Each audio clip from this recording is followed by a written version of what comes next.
Hello everyone and welcome back to my channel. So today we are going to start a new subject, that is GST, Goods and Services Tax. So as I have already mentioned in my previous video that I am going to start a new subject. So we are starting today. I am sure GST के बारे में सभी ने सुना होगा, है ना? But in this lecture we are going to study some basic concepts. We will be starting with some basic concepts, and in further lectures we are going to study the subject in detail. Alright, so let's start with our lecture first. Firstly, we will study about the concept of indirect taxes. Then we will study the history of GST, and we will discuss some of the features of GST, and lastly we will see the benefits of GST. Alright, so let's start with our first concept, that is concept of indirect taxes. So सबसे पहले तो taxes क्या होते हैं? Taxes are basically the cost we are paying up because we are living in a society. It is the mandatory fees, or you can say the burden on us that in a form of taxes we are paying to the government. ठीक है, तो अब taxes को जो है हमने दो parts में डिवाइड किया है majorly, that is direct tax and indirect tax. ठीक है, अब डायरेक्ट और इनडायरेक्ट टैक्स में हमारे पास बहुत सारे डिफरेंसेस आते हैं. इसका बेसिक मीनिंग आपको क्लियर होना चाहिए सबसे पहले तो. और यहाँ पर ना डायरेक्ट टैक्सेस में आप देखेंगे दो एग्जांपल्स गिवन है आपको. तो डायरेक्ट टैक्स के लिए हमारा सबसे बड़ा एग्जांपल होता है income tax, and for indirect taxes we have GST. तो जो हम जीएसटी पढ़ने वाले हैं वो किस टाइप का टैक्स है? इनडायरेक्ट टैक्स है.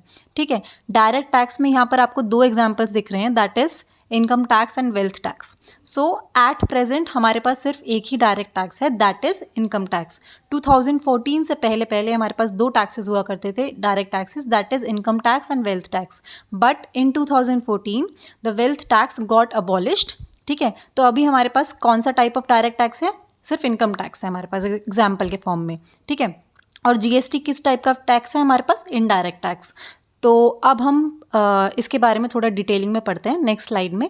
सो we can see the difference between direct taxes and indirect taxes. और this topic is very very relevant for your exams. ये किसी भी फॉर्म में आपको अपने क्वेश्चन पेपर में देखने को मिल जाता है, whether it is differentiate between direct tax and indirect tax, और they can say the mention the features of indirect taxes. तो you should know the difference between direct tax and indirect tax. Moreover आपको तभी समझ में आएगा कि जी indirect tax क्यों है, जब आपको पता होगा कि इनडायरेक्ट टैक्स होता क्या है. ऑल राइट, अब इसमें डायरेक्ट और इनडायरेक्ट टैक्स का मीनिंग समझने के लिए यू शुड नो दैट जो टैक्स लग रहा है एक इंडिविजुअल पर, वो हमने चार्ज किस पर करा है, एंड जो बर्डन है, अल्टीमेट लायबिलिटी किस पर फॉल करी है टैक्स पे करने की. ठीक है, अब जो सबसे पहले डायरेक्ट टैक्स की बात करते हैं, that is you know the example is income tax. तो इनकम टैक्स में क्या है? आपने इनकम अर्न करी है, ठीक है, आपके ऊपर टैक्स लगा है, और अल्टीमेटली लायबिलिटी किस पे फॉल करी है? आप पर. आपने ही वो पे करा है टू द गवर्नमेंट डायरेक्टली. ठीक है, तो वो क्या हो गया? डायरेक्ट टैक्स, जहाँ पर इम्पैक्ट और टैक्स लायबिलिटी दोनों एक ही इंडिविजुअल पर पड़ रहा है. अब इनडायरेक्ट टैक्स की बात करें, दैट इज़ जीएसटी. इसमें क्या होता है? सबसे पहली चीज़ तो ये supply of goods and services पर लगता है. ठीक है, अब इसमें क्या होता है? समझिए कोई मैन्युफैक्चरर है, रिटेलर है, ठीक है, अब वो सप्लाई कर रहा है गुड्स एंड सर्विसेज, तो उस पर टैक्स चार्ज किया जा रहा है. ठीक है, उस पर टैक्स लिवाई किया जा रहा है. बट जो इंसिडेंस है, यानी कि टैक्स लाइबिलिटी है, बर्डन है, वो किस पे फॉल करता है? कंज्यूमर पर, क्योंकि वो जो आइटम सेल कर रहा है उसमें जीएसटी ऑलरेडी इंक्लूड कर कंज्यूमर से ले रहा है वो. तो अल्टीमेटली बर्डन किस पर फॉल कर गया? हमारा कस्टमर पर. तो उसने क्या किया? अपना बर्डन शिफ्ट कर दिया है दूसरी पार्टी पे. ठीक है, तो यहाँ दो इंडिविजुअल्स डिफरेंट हो गए हैं, एक जिस पर टैक्स लगाया गया सरकार की तरफ से, और दूसरा जो अल्टीमेटली उसे पे कर रहा है, दैट इज कंज्यूमर. तो यहाँ पर बर्डन क्या हुआ? शिफ्ट हो गया कंज्यूमर पर. बट जो डायरेक्ट टैक्सेस होते हैं उसमें आप अपना बर्डन शिफ्ट नहीं कर सकते, दोनों सेम ही इंडिविजुअल के साथ हो रही हैं चीज़ें. टैक्स जिस पर लग रहा है वही पे कर रहा है डायरेक्टली. इनडायरेक्ट टैक्स में ऐसा नहीं हो रहा है, दोनों डिफरेंट इंडिविजुअल्स हैं. ठीक है, डिफरेंस क्लियर है. अब अगर आपको इस टॉपिक को ज़्यादा डिटेलिंग में पढ़ना है तो you can refer to lecture number 1 of income tax. All right, so now moving on to the next topic, we have history of GST. See the history of GST with the help of some flow charts. ठीक है, we can see that the history of GST, it all started in 2000 when the first GST committee was set up. It was set up to establish a GST model. ठीक है, सब कुछ कब start हुआ है? 2000 में, जब पहली जीएसटी कमिटी बनी. देन इन 2003 एक टास्क फोर्स बनी थी जिसका नाम था विजय केलकर टास्क फोर्स. ठीक है, वो किस लिए बनी? To develop a GST model. 2004 में उसी टास्क फोर्स ने रिकमेंड किया that GST is very very essential to reform the tax structure. ठीक है, देन इन 2006 उस टाइम पे फाइनेंस मिनिस्टर कौन थे 2006 में? पी चिदम्बरम। उन्होंने प्रपोज किया जीएसटी को in his budget speech for the first time. और जब प्रपोज किया उन्होंने जीएसटी को, तो उन्होंने साथ में डेडलाइन भी दिया दैट 1 अप्रैल 2010 तक जीएसटी का इम्प्लीमेंटेशन हो जाएगा। Then in 2008 we can see that the empowered committee, जो एम्पावर्ड कमेटी थी, उसने फाइनलाइज कर दिया मॉडल भी और रोड मैप भी, किस लिए? जीएसटी इम्प्लीमेंटेशन के लिए। फिर 2009 में क्या हुआ? जो कमेटी ने रिलीज़ किया first discussion paper in the public domain, ठीक है, उन्होंने एफडीपी निकाल दिया पब्लिक डोमेन में। Then apart from all this, ये सारे एफर्ट्स करने के बावजूद 2010 में जो जीएसटी इम्प्लीमेंटेशन था वो क्या हो गया? पोस्टपोन, ठीक है। After all these efforts GST implementation got postpone. Then we can see in 2011 the 115th constitutional amendment bill was introduced in Lok Sabha, ठीक है। 115वां कॉन्स्टिट्यूशनल अमेंडमेंट बिल इंट्रोड्यूस हुआ कहाँ पर? लोकसभा में। Then in 2012 the parliamentary standing committee started the discussions over the GST bill, ठीक है, discussion start हुए जीएसटी बिल पर। फिर 2013 में जो स्टैंडिंग कमिटी है उसने रिपोर्ट प्रेजेंट करी पार्लियामेंट में for suggesting some changes. Then in 2014 we can see that 122nd constitutional amendment bill was introduced in Lok Sabha. Then in 2015 we can see that the GST bill was passed but only in Lok Sabha. Rajya Sabha में पास नहीं हुआ है। 2015 में कहाँ पास हुआ है? लोकसभा में पास हुआ है जीएसटी बिल। फिर 2016 में जीएसटी बिल पास हो गया दोनों हाउसेस के थ्रू, लोकसभा भी और राज्यसभा भी। And finally we can see that the GST was implemented on 1 July 2017. So this was all about the history of GST or you can say the genesis of GST. तो छोटा सा topic है, although बहुत सारे dates हैं अब, but अगर आप फ्लो चार्ट के थ्रू पढ़ोगे तो थोड़ा इजी रहेगा और जो क्वेश्चन आपका एग्जाम में भी इन केस आता है तो आप इजीली उसको रिप्रेजेंट भी कर सकते हो और मार्किंग वाइज भी बेटर रहता है, ठीक है। So now moving on to the next topic, we have the meaning of GST and its features. Now let us see what is GST. अब GST refers to a taxation system in which the tax is charged on the increase made or you can say the value added at each point of supply of goods or services and the ultimate burden shifts to the consumer.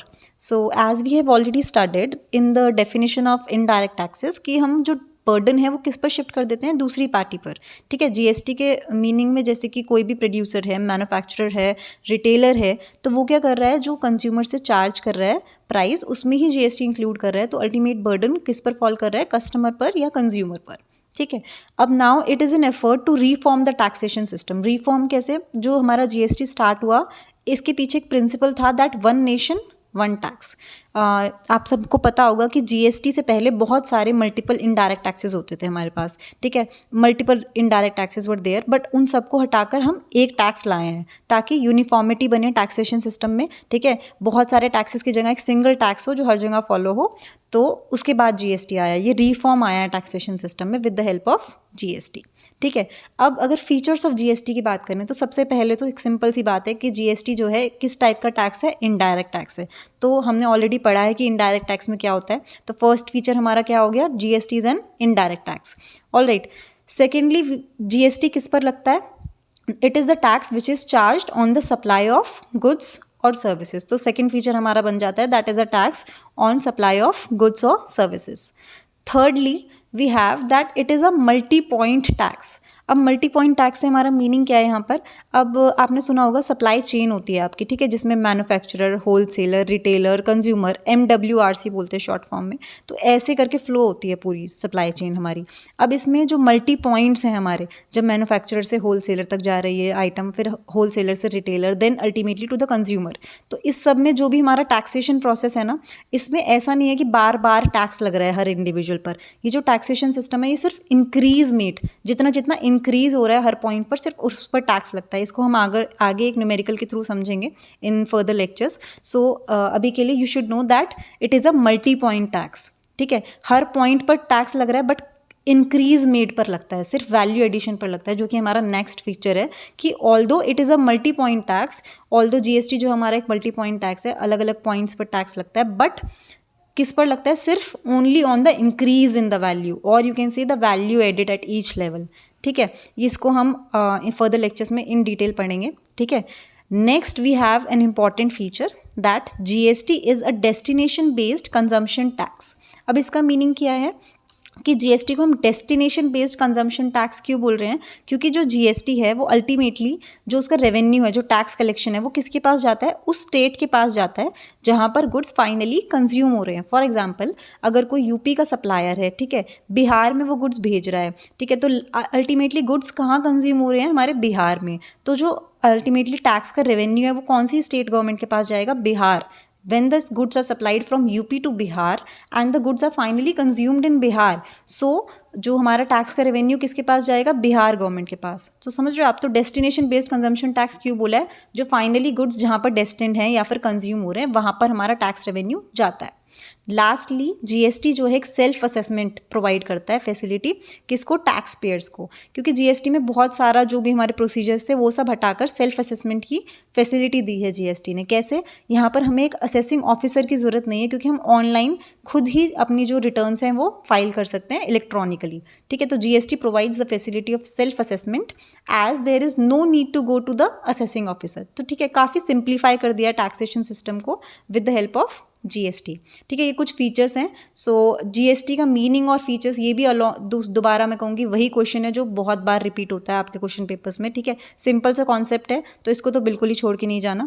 Next we have benefits of GST. So let us now look at the benefits of GST. So firstly we have that it creates a unified national market. So as we have already studied in the indirect taxes that क्या हुआ है, GST के आने से बहुत सारे taxes हटकर एक टैक्स आ गया, जैसे कि पहले luxury tax, entry tax, CST, VAT, बहुत सारे मल्टीपल टैक्सेस हुआ करते थे जिसको हमने सबस्यूम कर दिया एक जीएसटी के अंदर, ठीक है। तो एक यूनिफाइड नेशनल मार्केट बन गया है। तो GST has created uniformity in the tax rates in different states of India, ठीक है। इंडिया में जितने भी स्टेट्स हैं सब पर एक फिक्स्ड जीएसटी है, अलग अलग डिफरेंट आइटम्स पर, ठीक है। तो एक कॉमन मार्केट बन गया है with the common tax rates. Secondly there is no cascading of taxes. Cascading of taxes का मतलब होता है डबल टैक्सेशन। जो टैक्सेशन है वो कहाँ पर होती है, सिर्फ वैल्यू एडिशन पर होती है, जो हम ऑलरेडी पढ़ चुके हैं। So there is no possibility of double taxation in case of GST. यहाँ पर सिर्फ वैल्यू एडिशन पर टैक्स लगता है, पूरी वैल्यू पर बार बार टैक्स नहीं लगता है, ठीक है। देन जीएसटी से क्या हुआ है, गवर्नमेंट का रेवेन्यू बहुत इंक्रीज हुआ है। क्यों? क्योंकि जो जीएसटी का कलेक्शन है वो बहुत ही सिंपलर है, प्लस हमारा जो टैक्स बेस है वो बहुत वाइडर है। जैसे कि हमने पढ़ा डायरेक्ट टैक्सेस के लिए कि डायरेक्ट टैक्सेस में क्या होता है, स्लैब रेट्स होते हैं, ठीक है। Different according to your income you pay the taxes, but यहाँ पर एक फिक्स्ड है हमारे पास वैल्यू, जो भी है टैक्स रेट जो भी लगा हुआ है एक आइटम पर, तो वो फिक्स रहता है regardless of how much you earn. तो उसमें क्या है, टैक्स बेस जो है गवर्नमेंट का वो बढ़ गया है, वाइडर टैक्स बेस है गवर्नमेंट के पास, तो कलेक्शन क्या हो रहा है, ज़्यादा हो रहा है, ठीक है। प्लस सिंप्लीफिकेशन हो गया टैक्सेस का, तो ज़्यादा कलेक्शन हो रहा है गवर्नमेंट का, तो it has led to the increase in government revenue.